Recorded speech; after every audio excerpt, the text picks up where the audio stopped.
Halo, assalamualaikum warahmatullahi wabarakatuh. Selamat berjumpa kembali dengan Kang Asik, sahabat YouTuber pemula. Semua sehat ya? Alhamdulillah. Pokoknya bersama Kang Asik ya sudahlah, asikin saja. Baiklah teman-teman sekalian dimana saja Anda berada, pada kesempatan ini Kang Asik tidak akan menyampaikan dulu apa itu tutorial tentang editing video, desain grafis, atau tentang artikel-artikel lainnya yang berhubungan dengan YouTube. Karena apa? Takut teman-teman bosen. Dan saya pun yang mengerjakannya jenuh itu saja. Tetapi ya sudahlah, karena menurut bioenergi, nah ini sangat menarik. Jadi bio itu adalah hidup, energi itu tenaga. Jadi kita apabila ingin sukses dan berhasil pada apa yang kita inginkan, salah satunya adalah YouTube, maka kita harus lakukan seolah-olah kita sudah menjadi YouTuber besar. Nah itu harus, karena akan menjadi energi positif. Ini perlu diperhatikan oleh teman-teman. Dan baiklah teman-teman, bahwa hari ini Kang Asik masih akan membicarakan tentang apa itu 1000 subscribe dan 4000 jam tayang. Karena ini Kang Asik pikir adalah sangat fenomenal dan menjadi buah bibir semua, khususnya para YouTuber pemula. Dan perlu kita sikapi dengan baik teman-teman, bahwa subscriber itu adalah pelanggan, dan pelanggan itu adalah konsumen, dan konsumen itu adalah raja, dimana mereka adalah sebagai netizen yang ingin diberikan pelayanan yang puas tentunya dari kita.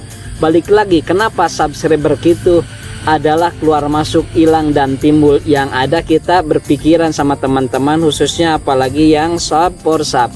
Saya sudah menonton video Anda, saya sudah meng-sub Anda, kemudian saling berkomunikasi dan tukar informasi, dan pada akhirnya semua memang melakukan hal yang sama dan amanah. Tetapi kenapa ini hilang dan timbul? Nah ini masalahnya. Karena ini masalahnya adalah kegiatan teman-teman antara yang nge-sub dan yang menerima sub, itu terjadi peristiwa antara nyepam dan spam. Nah itu makanya saya katakan bahwa subscriber ini adalah masalah bersama, dan ini memerlukan interaksi komitmen yang tinggi. Beberapa video tempo hari saya katakan itu. Dan menurut pendapat saya, setelah saya analisa, bahwa subscriber itu ada 3 kelompok teman-teman. Kelompok yang pertama memang kelompok subscriber yang organik, dan ini adalah hal yang diinginkan oleh YouTube. Organik itu adalah alami, dan alami itu adalah natural. Salah satu contoh begini saja, misalnya kita ingin makan pisang, tahu pisang semua ya, atau mangga. Nah ini matangnya itu ada secara organik dan tidak organik. Misalnya pisang matang secara organik, itu matang misalnya dari pohonnya. Kemudian yang kedua adalah matang dengan secara alami, dengan dipanaskan tetapi tidak menggunakan bahan-bahan kimia yang lainnya. Berbeda teman-teman dengan yang anorganik, yang matang itu memang dipaksakan. Seperti apa? Misalnya kita mematangkan pisang dengan karbit, iya, semua matang sama seperti matang dalam di pohon pisangnya. Tetapi rasanya akan beda teman-teman, antara organik, natural dengan yang dipaksakan. Demikian pula untuk masalah subscriber ini. Kalau yang organik itu yang memang subscriber atau pelanggan yang berangkat dari keinginan hatinya sendiri, sehingga mereka akan menonton video kita sampai maksimal karena menyukai. Dan bahkan bukan dilakukan hanya sekali, yang namanya pelanggan, yang namanya mereka suka pasti datang lagi, dan itu akan menjadi subscriber yang paten. Nah subscriber seperti itu harus kita layani dengan maksimal. Apa keinginannya ketika ada di kolom komentar memang harus kita jawab, dan apa keinginannya juga harus kita penuhi. Jadi subscriber dibagi 3 kelompok itu adalah hanya versi saya saja. Ketika teman-teman memiliki versi yang lainnya silahkan. Jadi versi pertama menurut saya adalah memang subscriber yang organik, yang memang berangkat dari netizen itu sendiri untuk berlangganan ke channel kita. Yang kedua teman-teman adalah subscriber dengan dibantu iklan.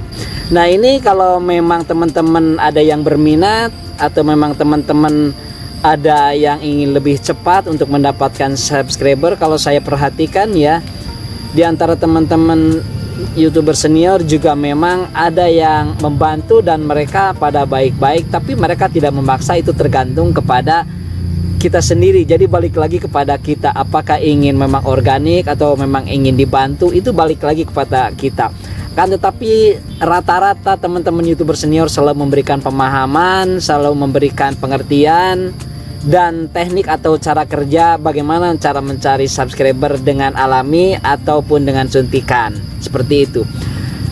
Dan yang ketiga ini teman-teman yang harus kita sikapi dan harus hati-hati, karena dimanapun selalu ada oknum. Jadi bukan saja hanya di dunia YouTube, saya pikir di dunia manapun itu akan ada. Ya memang seperti itulah kenyataannya. Jadi sekali lagi, subscriber itu ya tergantung balik lagi kepada teman-teman mau organik atau memang mau dibantu dengan iklan. Dan yang ketiga ini yang harus waspada adalah ada oknum yang ingin membantu untuk subscriber kita, tetapi pada kenyataannya mereka adalah mempunyai itikat yang jelek.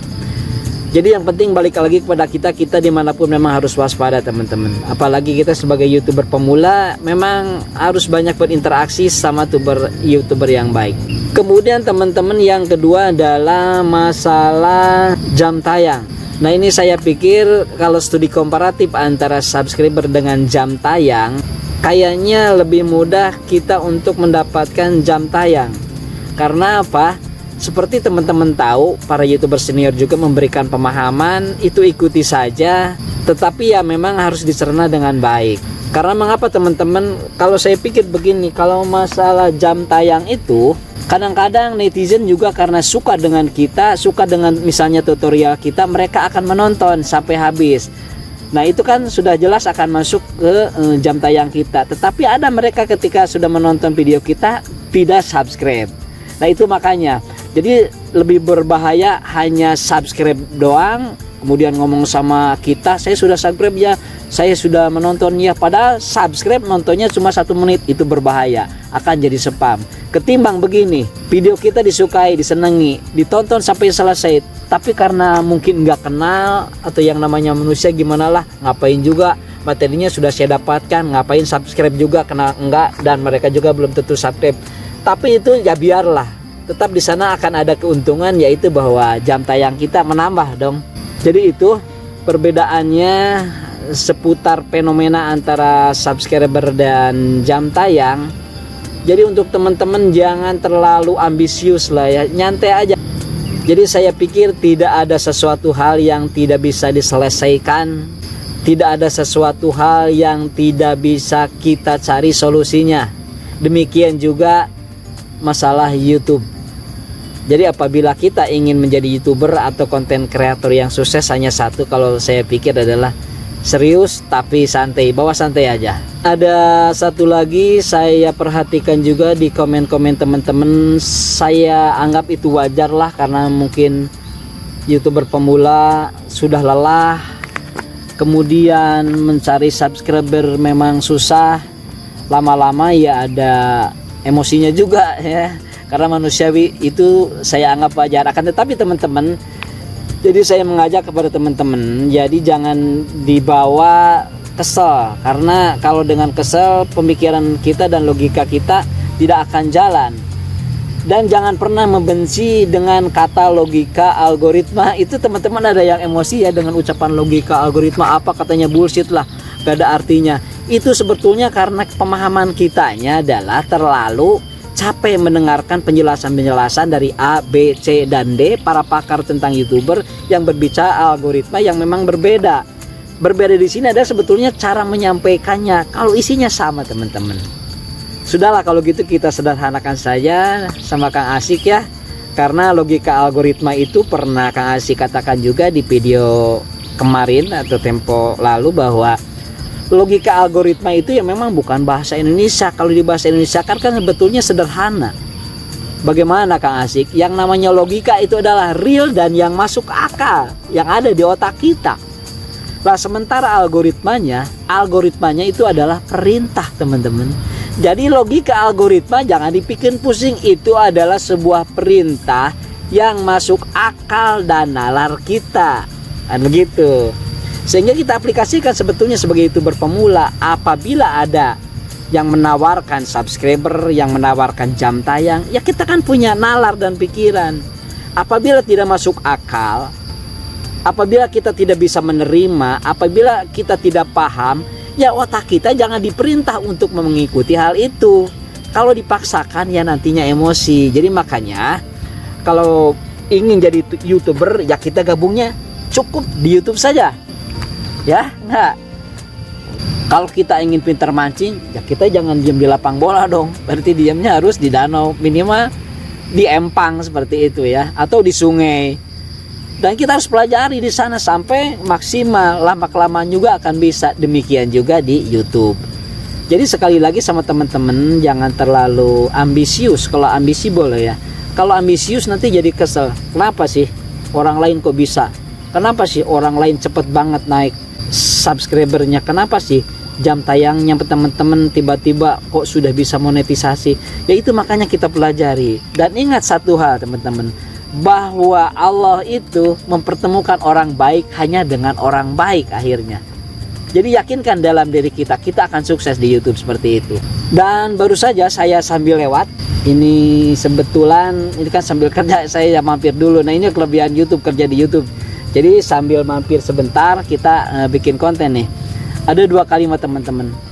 Dengan cinta hidup bermakna katanya. Saya lewat itu yang pertama.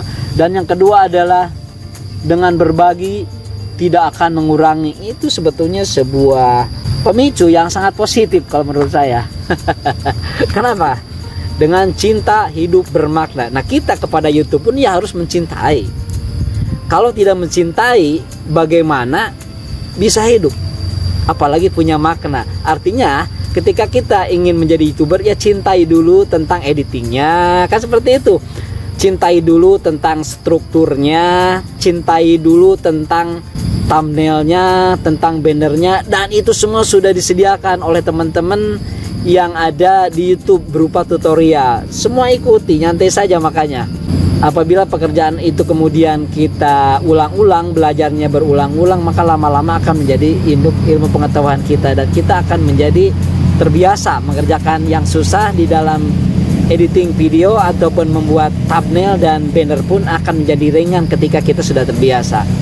Kemudian yang kedua, dengan berbagi tidak akan mengurangi. Ya sudah jelas ya. Contohnya begini, ketika kita mempunyai ilmu pengetahuan tentang editing gambar, tentang editing video ataupun artikel-artikel lainnya, ya tidak ada salahnya ketika kita sampaikan di YouTube berupa tutorial kepada teman-teman. Karena apa? Keuntungannya tetap untuk kita. Ketika tutorial kita bagus, maka teman-teman akan menyukai sekali, 2 kali, 3 kali. Lama-lama akan terbiasa dan akan menjadi subscriber yang paten, yang akan menjadi langganan lah kasarnya. Jadi saya pikir itu saja teman-teman. Mohon maaf apabila ada kekurangan ataupun salah-salah kata dalam penyampaian.